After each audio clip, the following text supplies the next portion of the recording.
Chers amis, bonjour. Nous sommes le samedi 1er juin 2024. Il est 8 heures. Quelques news de l'Arménie, de l'Artsakh et de la diaspora arménienne. Très très bonne nouvelle.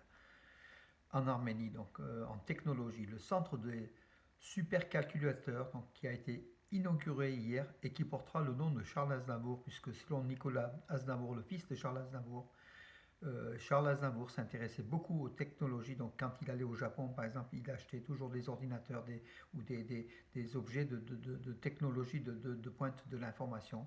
Voilà, donc le nom a été donné. Donc, Charles Aznavour, c'est un centre de supercalculateur qui a été inauguré donc hier dans la cité de l'ingénierie en Arménie. Donc, il y a où c'est un village en fait de technologie. En fait, voilà. C'est un grand centre. D'ailleurs, l'Arménie va atteindre les sommets selon les experts. Il s'agit du premier centre de ce type, donc des supercalculateurs, le premier centre de ce type dans la région du Sud-Caucase.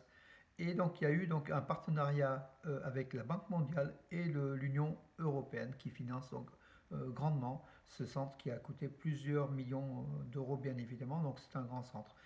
C'est une belle chose pour l'Arménie qui est à la pointe des technologies de l'information et ce centre aidera encore l'Arménie comment dirais-je, avancer davantage encore dans ses positions. Donc bonne nouvelle en environnement aussi. Donc le niveau du lac Sévan entre avril et mai, donc 30 avril, 30 mai, a augmenté de 20 cm, ce qui est énorme, ce qui est important, grâce aussi peut-être aux précipitations. En tout cas, et par rapport à l'an dernier, donc la même période de l'an dernier, le niveau du lac Sévan était de 9 cm plus haut, donc là, le fin mai, 30 mai. C'est aussi une bonne nouvelle parce que là, donc, comme ça, comment dirais-je, la préservation du bassin du lac Sévan sera ainsi peut-être assurée. Bien sûr, donc c'est la baisse des eaux du lac Sévan menaçait l'écosystème de la région, menaçait même le lac de dessèchement en fait, hein, à terme. Et voilà, donc ce sont quand même des bonnes nouvelles. Et puis, autre bonne nouvelle en sport, Elina Avanesian de l'Arméno-Russe s'est qualifiée pour le troisième tour de Roland Garros. Voilà, donc Elina Avanesian, qui est le numéro 80, qui est classé pardon 77e mondial en WTA, donc en tennis professionnel féminin à Roland Garros. Donc elle s'est qualifiée pour le troisième tour. Elle s'est imposée elle a battu Anna Blinkova, classée 55e mondiale, par 6-3, 6-0 en 1 heure et 12 minutes. Bravo, Elina, la jeune Elina Vanessian. Et puis, Galen Rachanov, malheureusement, l'arméno-russe Galen Rachanov a été éliminé au deuxième tour de Roland Garros. Il a perdu contre le Slovaque Kovacic, oui, au 145e joueur mondial, alors que Galen Rachanov est numéro 18 mondial. Voilà, il a perdu en combien 5-7. Voilà. Dommage parce que Galen Trachanov était ces derniers temps en forme et on espérait quand même un bon Roland Garros. En tout cas, on suivra Elina Vanessian. L'équipe, alors encore une bonne nouvelle, l'équipe d'Arménie féminine de football s'est imposée donc hier à Armavir 2-1 face au Kazakhstan pour la qualification de l'Euro 2025 de football. Voilà donc l'Arménie qui occupe avec 6 points, qui est en tête après 3 rencontres en fait, hein, donc avec la Roumanie qui est dans le groupe de tête. Voilà, l'Arménie peut se qualifier donc pour la phase finale des championnats d'Europe, enfin l'Euro 2025 de football féminin. On a vu hier la France s'imposer dans ces tournois, s'imposer sur l'Angleterre 2-1. Voilà l'Arménie aussi qui fait bonne figure. En espérant donc que l'Arménie puisse se qualifier bien évidemment. Voilà. Euh, en tout cas, elle a laissé derrière elle le Kazakhstan, de très très bonnes joueuses, hein. Donc les buts de l'Arménie sont marqués par Anna Dalakian à la 13e minute et par Maral Artin, qui est très très forte, hein. Maral Artin, retenez ce nom, 49e sur penalty, mais elle a fait vraiment un match extraordinaire, comme d'ailleurs toutes ses coéquipières. Bravo à cette équipe féminine d'Arménie, en espérant que l'équipe masculine puisse prendre aussi dans quelques jours, hein. Il y a 2 matchs amicaux, euh, même amicaux ou peut-être dans le cadre donc je verrai donc si c'est officiel ou pas. Je crois que c'est amical. On en parlera. J'espère que l'équipe masculine d'Arménie prendra donc la relève de cette équipe féminine d'Arménie. Et puis la boxeuse Annie Ovsepian pour l'Arménie est en quart de finale du tournoi donc en Thaïlande, hein, qui donne des visas olympiques. Je je crois qu'il faut arriver au stade des demi-finales pour avoir un visa olympique. Donc l'Arménie n'en a aucun à l'heure actuelle en boxe. Peut-être Annie Ovsepian, donc si elle gagne les quarts de finale, peut-être qu'elle pourra avoir le visa olympique. Et puis il y aura d'autres boxeurs arméniens donc, qui sont toujours en compétition. Ça se passe en Thaïlande, hein, voilà. Et on verra si on a des visas olympiques. Pour l'heure, il y a 12 visas olympiques délivrés à l'Arménie.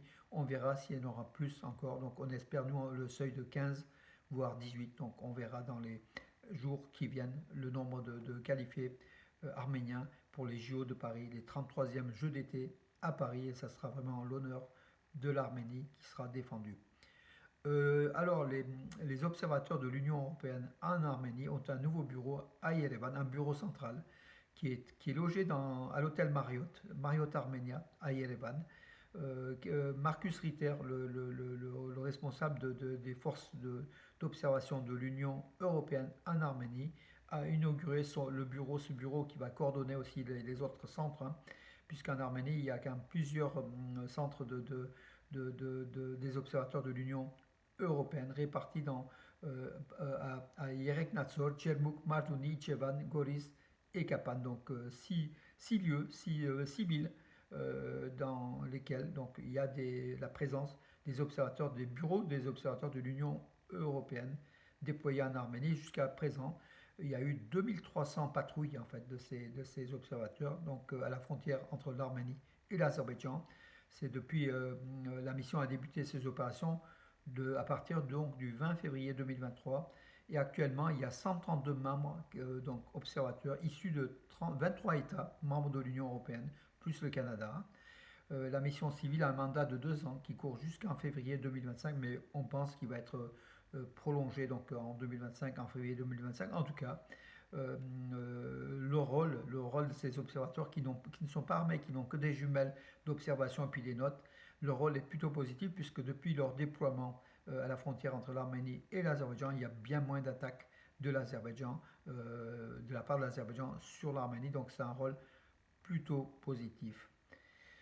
Voilà mes amis, oui, Nakhitchevan, donc des forces azéries ont mené des exercices militaires au Nakhitchevan, donc des exercices militaires réguliers, donc programmés, donc comme chaque année, comme voilà, rien à craindre a priori, hein, voilà mes amis.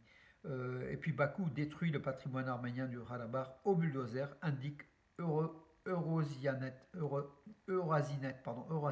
qui a montré plusieurs clichés de ces destructions au centre de Stepanakert, donc le bâtiment de gouvernement du Parlement, beaucoup de symboles aussi hein, de l'Artsakh qui sont attaqués à coups de bulldozer. Voilà, donc l'Azerbaïdjan rase Stepanakert pour ne laisser aucune trace de la présence arménienne sur ces terres arméniennes historiques depuis la nuit des temps. Hein. Voilà donc la politique d'Aliyev aujourd'hui, à laquelle Pachinian, comment dirais-je, acquiesce, fait profil bas pour éviter la guerre selon lui. Mais bon, il ne faut pas non plus se mettre les deux genoux à terre pour fuir la guerre. S'il y a une guerre qui doit y avoir lieu, elle aura lieu de toute façon. Quelle que soit la position des Arméniens, les Turco-Azéris ne laisseront aucune chance, aucun pardon aux Arméniens. On le voit.